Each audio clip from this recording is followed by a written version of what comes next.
Hi guys, this is Shula from shulatutoring.com, and in this video we will go over my practice test on the unit of measurement. So we will talk about different kinds of units. We will convert from one type of units to another, and we will also go over different prefix multipliers. So those are really important concepts. And just wanted to remind you guys how it works. Please look at the description for this video. So if you look there, you will see that there is a link. If you click on this link, you will see the practice test that I'll go over in this video. So I want you to complete the test first.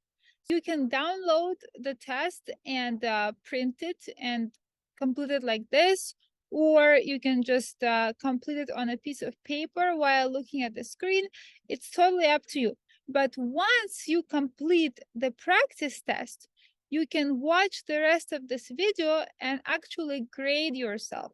This way you will know if you know this material. I'm about to share this test with you.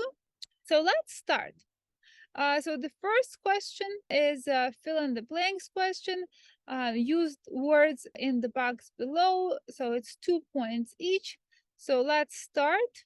The quantity of matter within an object is measured by mass, while its blank is a measure of gravitational pull it experiences. So this is the definition of weight. As opposed to mass, weight can actually change. So your weight on Mars will be different from your weight on Earth, right? So the quantity of matter within an object is mass, and weight is a measure of gravitational pull. So blank measures the amount of blank energy contained within a sample. So what measures the amount of energy? It's temperature. That's temperature. And temperature measures the amount of kinetic energy or energy of motion. So it's energy that is contained in molecules that are moving really, really fast if the temperature is high, or slow if the temperature is low. So the transfer of thermal energy due to differences in temperature is called heat, right? So when temperature flows from where it's warmer to where it's colder, that's called heat. So let's cross out the ones that we did already. Different temperature scales exist. On the blank scale, water freezes at 32 degrees. So that's Fahrenheit. In Africa, the hottest temperature ever recorded was 57.1 degrees blank. So that would be Celsius. So in Celsius, 57 degrees is really, really, really warm.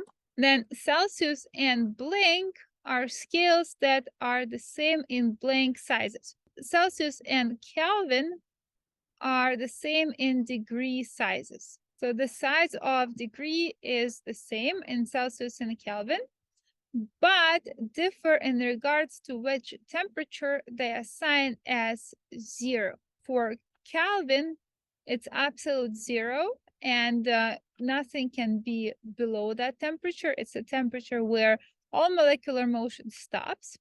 And Celsius can go way below 0, right? So that's the only difference. Let's see if we used all of them. Yes, make sure you're scoring your points as we're moving along. And here I put a table for prefixes and symbols, and then what the numbers translate into in scientific notation. Obviously, your test won't have this table because you'll be expected to know it. But for purposes of explanation, it is very useful. So let's start. Fill in the table, use scientific notation when needed. If you look at this table, you will see that all the prefix multipliers for big numbers, right, bigger than 1, kilo, mega, giga, tera, and peta, they are all written with capital letters except for the kilo, right? That's the only exception here. So kilo is when we multiply our base unit by 1000. So 1000 joules go into 1 kilojoule. So let's go and set up our conversion factor. So we start with 5.345 kilojoules, and the units that you want to cancel, you put on the bottom. The units that you want to end up with, you put on top. So in 1 kilojoule, we have 1000 joules. So the units cancel, and then you have 5,345 joules, and this is the number here. Now, to go from joules to millijoules, let's look again at our table. So this time we go down. There are 1000 millijoules in 1 joule. So here we put joules on the bottom in the denominator because we want to cancel them. And in the numerator, we put our millijoules. So in 1 joule, we have 1000 millijoules. So here we have to actually multiply again by 1000. So we end up with 5345. And this time we can use scientific notation. 1, 2, 3, 4, 5, 6. So we end up with 5.345 times 10 to the power of 6, right? So if you move to the left, you end up with positive exponent on scientific notation. If you move to the right, you end up with negative exponent on scientific notation. So that's it. Let's do our kilograms. First, I will erase all this so that I have space for future calculations. So 3.5 kilograms, right? So let's convert it into grams. So the same idea, we want to cancel out kilograms. So we put kilograms on the bottom in the denominator. In the numerator, we put grams. So in 1 kilogram, we have 1000 grams. So we end up with 3,400 grams. And then to convert to milligrams, we do the same thing as we did with millijoules. So here I'm not going to repeat it. I'll just multiply it by 1000 because 1000 milligrams go into 1 gram. So here I end up with 5 zeros. So that would be 1, 2, 3, 4, 5, 6. So the same idea. Okay, for 254 seconds. So 254 seconds. Let's set up our conversion factor. We put seconds in the denominator because we want to cancel it. We'll put milliseconds in the numerator because this is what we want to end up with. And milli, right? It's 1000. We have 1000 milliseconds in 1 second. So in 1 second, we have 1000 milliseconds. So we end up with this big number. And let's convert it to scientific notation. So we move our decimal point to the left. So we end up with 2.54 here. 2.54 times 10 to the power of 5. And let's convert it to kiloseconds. So if you are jumping from this part, right, from the decimal part to the part with big numbers, you want to start with the base unit. It will make it easier for you. So let's start with the base unit, 254 seconds, and we're converting to kiloseconds. So we put seconds in the denominator, we put kiloseconds in the numerator, and in 1 kilosecond, we have 1000 seconds. Just like in 1 kilogram, you have 1000 grams, right? So here we actually have to divide by 1000, so we end up with a decimal. Okay, 5 liters. So you start with 5 liters. and you put the liters on the bottom here in your conversion factor because you want to cancel them. So in 1 liter, you have 1,000 milliliters. So again, we multiply and we end up with 5,000. What about microliters? So this little Greek letter is letter mu, and it stands for micro in our prefix multipliers. So we start with 5 liters and we put liters in the denominator because we want to cancel them. We put microliters here. So in 1 liter, we have how many microliters? We have 1 million microliters in 1 liter. So let's put them here. So we end up with 5 times 10 to the power of 6. Okay, so and last but not least, we have 0.789 kilometers, and we want to convert them to decimeters. So first, I would like to go to base units, right? So because kilo is here, it's in the upper part, and deci is here. So when I jump from here to here or vice versa, I like to go to the base unit first because it makes it easier. Let's just go to meters first. So kilometers go on the bottom, meters go on top. So in 1 kilometer, you have 1,000 meters. And then again, we want to cancel out meters and want to end up with decimeters. So in 1 meter, we have how many decimeters? 10. So 10. And now we can just multiply, right? So we multiply by 1,000 and then multiplied by 10. So we end up with 7,890. So that's decimeters. For centimeters, so let's look at our units. Let's look at our prefix multipliers. So centimeters are just 10 times smaller than decimeters. So we can just add another 0 and we will be good to go. So I like using scientific notation, but I have no problem writing like up to 3 zeros. Like up to 3 zeros, I will write, but if it's more than 3 zeros, then I will use scientific notation. But it really depends like what your teacher expects you to do. Okay, so number 3, we have problems, world problems, and each is 10 points. It is a warm day, warm July day in Nome, Alaska, and the temperature is 57 degrees Fahrenheit. What is the temperature on the Celsius scale and on the Kelvin scale? So here you'll see a formula for conversion between Celsius and Fahrenheit. So we can just plug in the numbers. So Celsius is equal to 57 minus 32 divided by 1.8. And let's take out our calculators. I got 13.9. So that's Celsius. And to convert between Kelvin and Celsius, you just need to add 273.15 degrees to Celsius. So Kelvin would be 13.9 plus 273.15, and that would be 287. So that's it. The melting point of aluminum is 660 degrees Celsius. What is this temperature on the Fahrenheit scale and on the Kelvin scale?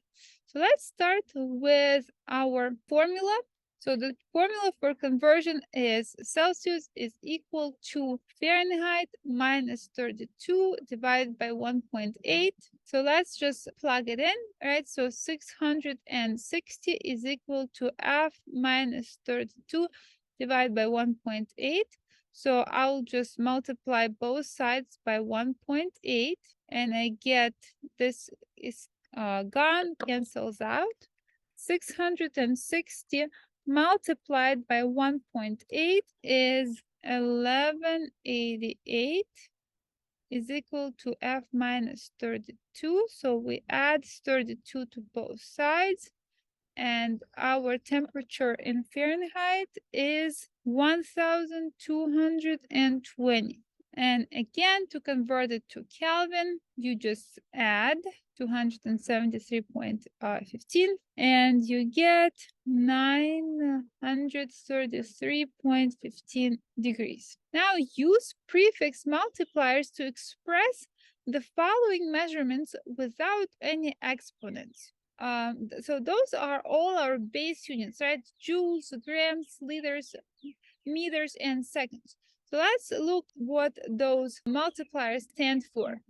So when we multiply by 1 million or 10 to the power of 6, that's mega, right? So that translates into 5.2 megajoules. And when we divide by 1,000, that's milli, right here, milli m. So that would be 3.4 milligrams, right? So mega would be a capital letter and milli is always lowercase letter. So when we multiply by 1 billion or 10 to the power of 9, that's giga.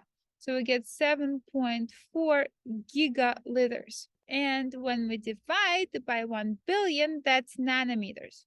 So that's 6.9 nanometers. And here, when we divide by 1 times 10 to the power of 12, the one that's 1,000 times smaller than nanometers, that's picometers. So that's picoseconds, PS. So we went from expressing measurements in base units, right, without any prefix multipliers, but using scientific notation. And now we don't have scientific notation, but we have prefix multipliers. Now use scientific notation to express the following measurements without prefix multipliers. So we have to do exactly the opposite. So now let's start with megagrams. Mega is 1 times to the power of 6.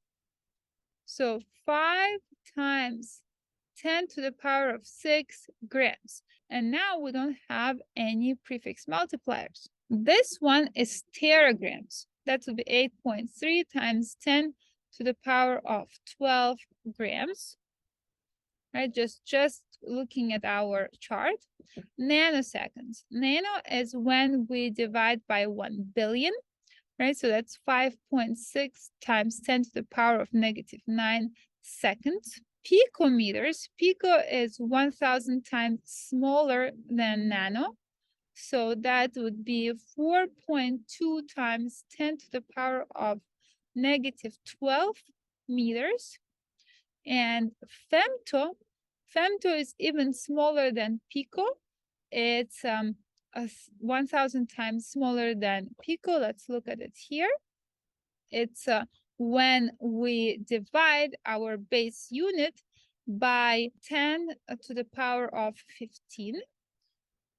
So that would be 5.5 times 10 to the power of -15 meters. Oh, so now we are left with 2 word problems. So Jimmy ran for 2.4 miles yesterday. If we know that 1 kilometer equals 0.6214 miles, how many meters did he cover? So let's do our conversion. So we always start with what we're given. We are given miles. So we want to go from miles to kilometers, and we have a conversion factor. So we put miles in the denominator of the conversion factor, and we put kilometers in the numerator because that's what we want to end up with.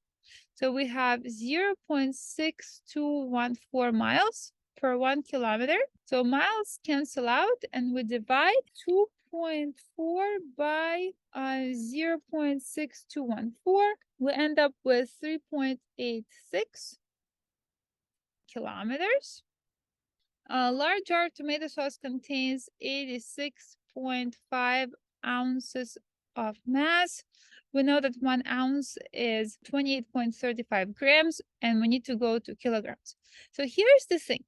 Because of those prefix multipliers that work with SI units, once we get to any of the SI units, right, grams, seconds, joules, meters, then we can go to any of them with prefix multipliers, right? So once we get to grams, we can easily convert to kilograms. So we go from 1 ounce to 28.35 grams. We put ounces in the denominator because this is what we want to cancel. But then we also want to go from grams to kilograms. So we put grams in the denominator and kilograms in the numerator. And we know that we have 1 kilogram, and in 1 kilogram we have 1,000 grams. Let's do this. We multiply first 86.5 times 28.35 and then divide by 1,000. I got 2.45 kilograms. So that's it.